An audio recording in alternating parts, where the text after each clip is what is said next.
devenait lanterne rouge du championnat, surtout quand dans les coulisses de l'OGC Nice, le député Christian Estrosi annonce un prochain changement d'équipe dirigeante. Premier visé Mario Innocentini, le président essaie de garder le sourire en attendant une décision du tout-puissant Jacques Médecin. Dénouement dans les prochains jours, tant mieux pour les joueurs qui ne comprennent pas grand-chose à l'affaire. Si on veut s'en sortir, c'est uniquement nous. On ne peut pas compter sur les dirigeants ou sur quelqu'un d'autre. On doit compter uniquement sur nous, sur les joueurs, c'est tout.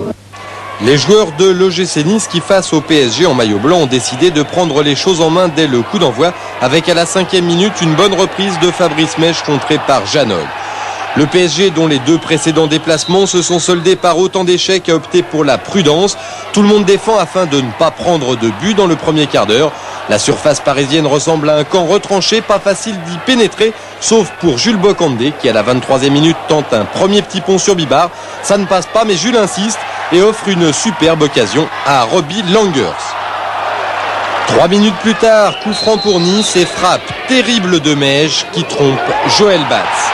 C'est seulement le 2e but azuréen en 6 matchs, un but marqué comme le précédent par Fabrice Mèche d'une frappe très pure qui, on le revoit, va se loger dans la lucarne du but parisien.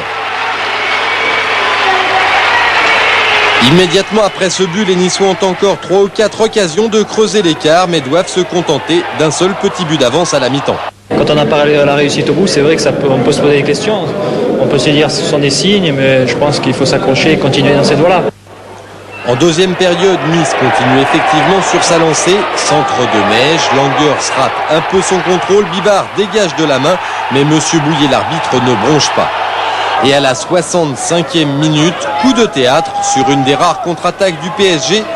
Bosser centre sur Safet Suzik étrangement seul. Rohr veut dégager mais donne le ballon à Bravo qui trompe Aloisio.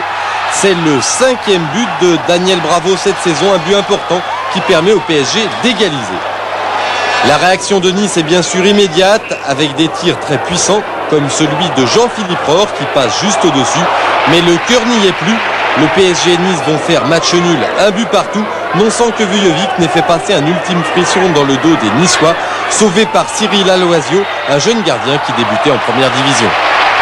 Le seul petit regret qu'on peut avoir, c'est qu'en deuxième mi-temps, lorsque nous avons eu un peu plus le monopole du ballon, on a perdu beaucoup trop de ballons et je crois que si on avait eu plus de maîtrise, plus de lucidité, on aurait peut-être pu